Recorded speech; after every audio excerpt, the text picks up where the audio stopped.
Voice of aboriginal channel को subscribe करो, like करो, कमेंट और शेयर करो।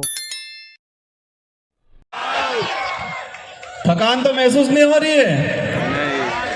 संचालक महोदय ने कहा है बहुत शॉर्ट एंड स्वीट में बोले। मैं कोशिश करूंगा कि मेरी भावना, मेरी बात बहुत कम शब्दों में, बहुत कम समय में रखूं। 31वां आदिवासी सांस्कृतिक एकता महासम्मेलन में विभिन्न राज्यों से और अन्य देशों से पधारे हुए हमारे अतिथि, हम सब यहां पर एकत्रित होके हमारे आदिवासी समाज को किस दिशा में ले जाना है, हमारे आदिवासी समाज के संवैधानिक हक अधिकार और हमारे आदिवासी समाज की संस्कृति का संरक्षण संवर्धन को लेकर चर्चा कर रहे हैं। आज मेरा वक्तव्य शुरू करने से पहले मैं इस मंच से मेरी 84 की जनता को नमन करना चाहूंगा, धन्यवाद देना चाहूंगा कि 84 की जनता ने मुझे दूसरी बार विधायक बनाया और मेरे से पूर्व हमारे झारखंड से आए हुए मैडम ने बताया था सिलेक्शन का, भले इलेक्शन हुआ हो लेकिन 84 की जनता ने मुझे सिलेक्शन किया था और मेरी टिकट, मेरा सिलेक्शन 84 विधानसभा की जाजम पे हुआ था। 84 के कार्यकर्ताओं ने किया था और वही हमारा हाईकमान है। मेरी 84 की जनता ही हाईकमान है। मेरी 84 की जनता ही टिकट भी देती है और वोट भी देती है और इसी बदौलत 1,11,000 वोट मुझे मिले और राजस्थान के अंदर मैं दूसरी बार विधायक बना और हाईएस्ट वोटों से परसेंटेज के मामले में 1 नंबर और बाकी संख्या के मामले में दूसरे नंबर पे मेरा नंबर रहा। इसके लिए मैं 84 की जनता को धन्यवाद देना चाहता हूं। आज देश में हो क्या रहा है, आज देश की जो स्थिति है और देश में विशेषकर बात करें आदिवासी समुदाय की, हम एकत्रित होते हैं, हम बातें करते हैं बारी बारी से, लेकिन ये बातें धरातल पे इम्प्लीमेंट कैसे हो पाती है, हम कितना करते हैं वहां तक नहीं जाते हैं। लेकिन मैं मेरे विधानसभा और मेरी विचारधारा, जिस विचारधारा से आता हूं, जिस संगठन से आता हूं, उनको मैं धन्यवाद देना चाहता हूं कि देश के किसी भी कोने में आदिवासी समाज पे कभी भी आपत्ति आई तो डूंगरपुर जिले के अंदर पहली रैली, पहला ज्ञापन होता है। भले मणिपुर के अंदर मामला हुआ और हम दावे के साथ कहते हैं कि पूर्वी भारत में अगर कहीं रैली हुई होगी, लेकिन दक्षिणी राजस्थान के अंदर या इस वाले इलाके के अंदर डूंगरपुर में पहली रैली और पहली ज्ञापन मणिपुर के मामले को लेके हुआ। हसदेव वाला मामला हुआ, हसदेव का जो प्रकरण हुआ पिछली बार हुआ तो डूंगरपुर के अंदर सबसे पहले ज्ञापन और रैलियां हुई।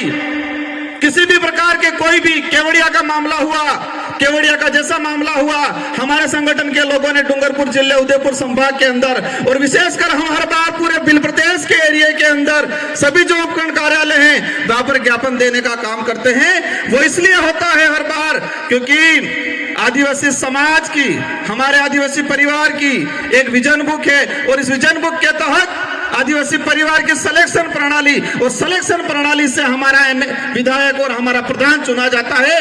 तो वो विधायक मैं खुद मान लो हम जनता के प्रति जवाबदेही है, न कि हाईकमान के प्रति, क्योंकि जनता ही, हमारी क्षेत्र की जनता हमारा सिलेक्शन करती है तो हम जनता के प्रति जवाबदेही हैं। तो ये व्यवस्था पूरे देश के अंदर आदिवासी जहाँ है वहां पर ये होना चाहिए। आज हम बातें कर रहे हैं कि हमारे पूर्वज ने इतना बलिदान दिया।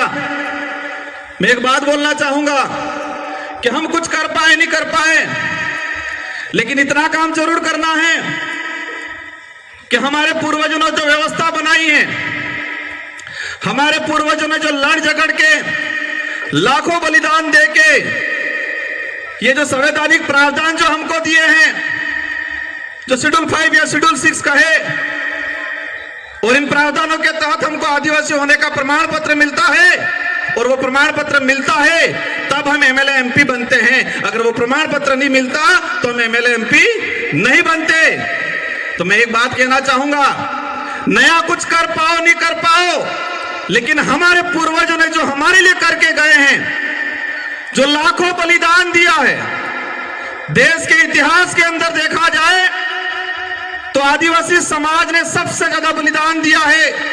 भले उस समय राजा रजवाड़ा हो, मुगल हो, अंग्रेज हो, लाखों बलिदान देने के बाद इस संविधान के अंदर हमारे संवैधानिक प्रावधान मिले हैं। जो कल्चर बचा हुआ है, जो हमारी पहचान बची हुई है, वो भी हमारे पुरखों की बदौलत बची हुई है। तो हम नया कुछ नहीं कर पाएंगे ऐसा लगता है, लेकिन जो हमारे पुरखों जो हमको विरासत में दे के गए हैं, कम से कम उसका संरक्षण करने का काम जरूर करना। मुझे लगता है देश के अंदर जो हालात हैं, हमारे समाज के जो जनप्रतिनिधि हैं, हमारे समाज के जो सर्टिफिकेट लगा के कर्मचारी बने हैं, उनको समाज की बात आती है तब समय नहीं मिलता है, लेकिन उनकी लुगाई के लिए घाघरा लेने जाना होता है, पूरे बाजार में 4-5 दुकानें घूम जाएंगे वो। लेकिन वो कर्मचारी, उस नेता को समझना पड़ेगा कि जिस सर्टिफिकेट लगा के मैं विधायक बना हूं, प्रधान बना हूं, सरपंच बना हूं, जिस सर्टिफिकेट को लगा के मैं अधिकारी कर्मचारी बना हूं, वो सर्टिफिकेट लाखों आदिवासियों के बलिदान के बावजूद हमको वो सर्टिफिकेट मिला है, ये बात समझनी पड़ेगी। आज आंदोलन हो रहे देश के अंदर, जहां पर जो आपत्ति आई, आज हसदेव को लेके हो रहा है। हम हसदेव के आसपास से लोग आके मंच पे हम समाज की बात कर लेते हैं, लेकिन उसके लिए लड़ कितना रहा है पूरे देश के अंदर। जो आने वाली पीढ़ी है, वर्तमान जो युवा है, हमारे जो बुजुर्ग हैं, उनके अंदर भावना डालनी पड़ेगी कि देश के किसी भी कोने में कहीं पर भी आदिवासियों पे आपत्ति आई तो हम सबको पूरे देश में एक साथ, एक ही दिन, एक ही समय हमें ज्ञापन देना पड़ेगा, रैलियां निकालनी पड़ेगी। तब लगेगा कि देश के अंदर आदिवासी समाज एकजुटता हुआ है, एकता के सूत्र में बांधा गया है, ये तब लगेगा। आज देखता हूं मैं आंदोलन की बात, आज यूसीसी समान नागरिक संहिता, मैं इसकी बात इसलिए कह रहा हूं कि मेरे पूर्व पेशा एक्ट की बात हुई, मेरे पूर्व 13(3) का की बात हुई, लेकिन समान नागरिक संहिता अगर देश में लागू होती है तो क्या पेशा एक्ट पे असर नहीं पड़ेगा? मैं सवाल करना चाहूंगा कि यूसीसी लागू होती है तो क्या हमारा संवैधानिक प्रावधान शेड्यूल 5, शेड्यूल 6, एट्रोसिटी एक्ट, पेशा एक्ट, इस पे क्या हमारा असर नहीं पड़ेगा? लेकिन इसके लिए हम नहीं बोल रहे हैं। हमें समय नहीं गुजारना है, हमें टाइम पास नहीं करना है, हमें आने वाली पीढ़ी के लिए लड़ झगड़ के, हमारे पूर्वजों ने जो बलिदान दे के जो प्रावधान किए हैं, उनका संरक्षण करने का काम करना है। आज आंदोलन की बातें होती है, आंदोलन धीरे धीरे सड़कों से, धीरे धीरे कलेक्ट्रियों से खत्म होने लग गया, सोशल मीडिया पे आ गया है आंदोलन। और जो हमारे समाज की जो स्थिति बन रही है, जो लग रहा है जिस तरह से आंदोलन, कहीं पर भी कोई भी मामला हुआ, एक दिन व्हाट्सएप पे डाल देंगे, एक दिन इंस्टाग्राम पे डाल देंगे, एक दिन ट्विटर पे ट्रेड कर लेंगे, 4-5 दिन भूल जाएंगे। और ये मानसिकता है, समझना पड़ेगा, एक साइकोलॉजी गेम है। देश के अंदर जो लोग जिस तरह से आदिवासी समाज के खिलाफ कानून बना रहे हैं, उन लोगों ने पहले से हमारी मानसिकता को पढ़ लिया है कि ये लोग कुछ समय कुछ होगा, विरोध होगा, विरोध होने के बाद कुछ आवश्यकता वाली बात, सुविधा फेंक देंगे और ये लोग आवश्यकता के लिए भागेंगे। आज देख रहे हैं हम, एक दिन होता है, 2 दिन होता है, लेकिन सड़कों से आंदोलन, कलेक्ट्रेट से आंदोलन, विधानसभा से आंदोलन खत्म हो रहा है। और यही स्थिति रही 10 साल बाद। किसी भी मामलों को लेके किसी सड़क पे 5 लोग आंदोलन नहीं करेंगे, सोशल मीडिया पे लाखों आंदोलन कर लेंगे। और बड़े बड़े लीडर भी ये देखते हैं सुबह शाम कि मेरे कितने फैन फॉलोअर हैं, 2-4 लाख हो गए, 5 लाख हो गए, तो अपने आप बड़ा लीडर मान लेता है वो।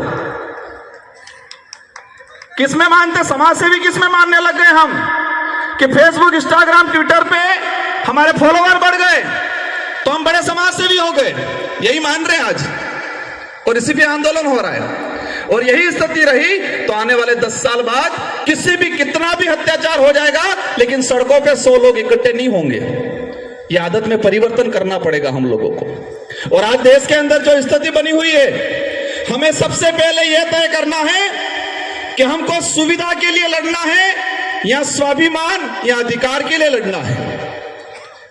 देश के अंदर हम सुविधा के लिए लड़ रहे हैं, आवश्यकता के लिए लड़ रहे हैं, लेकिन अधिकार और स्वाभिमान की लड़ाई नहीं लड़ रहे हैं। और हर मंच पे एक ही बात होती है अगर स्वाभिमान या अधिकार की बात करेंगे तो आवश्यकता और सुविधा नहीं मिलेगी, और यही हो रहा है।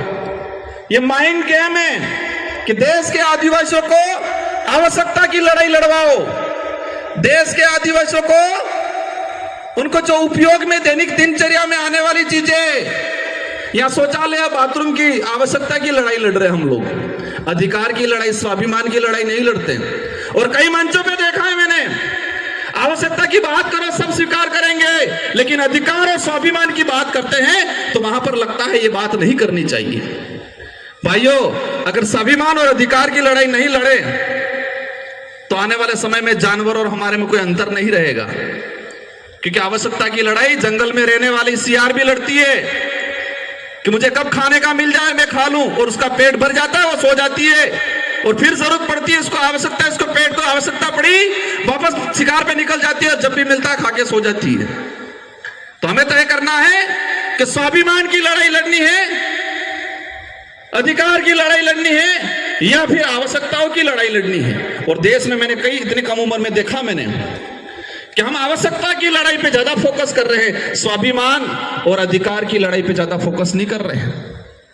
आज देश की जो स्थिति बन रही है, आज हम जनप्रतिनिधि, मैं खुद भी अपने आप को जिम्मेदार मानता हूं, और मैं हम हमेशा कोशिश करता हूं कि मेरे समाज के लिए, मेरे क्षेत्र के लिए और आने वाले भविष्य के लिए लड़ाई लड़े। वक्त ज्यादा हो गया है, लेकिन इस पंडाल में विराजमान अन्य सभी राज्यों से आए हैं, मैं सभी से अनुरोध करना चाहूंगा कि जब तक हक और स्वाभिमान की लड़ाई लड़ने वाला आपका लीडर नहीं जाएगा, तब तक इस क्षेत्र का, इस समाज का, आने वाले भविष्य का कुछ नहीं होगा। जब तक अब आवश्यकता की लड़ाई लड़ने वाला लीडर विधानसभा, लोकसभा में भेजोगे, तब तक आने वाला भविष्य गर्त में जाता दिखेगा आप सबको, और इसके जिम्मेदार हम सब होंगे। हम दूसरे समाज को, दूसरे नेताओं को जिम्मेदार ठहराते हैं, लेकिन इसके जिम्मेदार हम सब होंगे, क्योंकि वो तो दूसरा लीडर तो किसकी बजाएगा, हाईकमान की, क्योंकि टिकट हाईकमान से मिलती है। और ये ताकत रखो, और हमारे डूंगरपुर 84 वालों से सीखना पड़ेगा। मैं बड़ी बात नहीं कर रहा हूं, लेकिन पूरे राजस्थान के अंदर एक शानदार परिणाम दिया है, बहुत कम समय में, बहुत कम खर्चे में, और यह शिक्षा है कि वहां पर कुछ भी हो जाए, उस क्षेत्र की जनता जो चाहेगी वही होगा, क्योंकि वो स्वाभिमान की लड़ाई लड़ना सीख गया है, वो अधिकार की लड़ाई लड़ना सीख गया है। और हमारी क्षेत्र की जनता को पता है कि स्वाभिमान और अधिकार की लड़ाई हम लड़ लेंगे तो आवश्यकता तो अपने आप पूरी हो जाएगी। इन्हीं शब्दों के साथ आप सबको धन्यवाद, आभार, जय जोहार, जय भारत, जय आदिवासी, जय संविधान। जय संविधान। बहुत अच्छे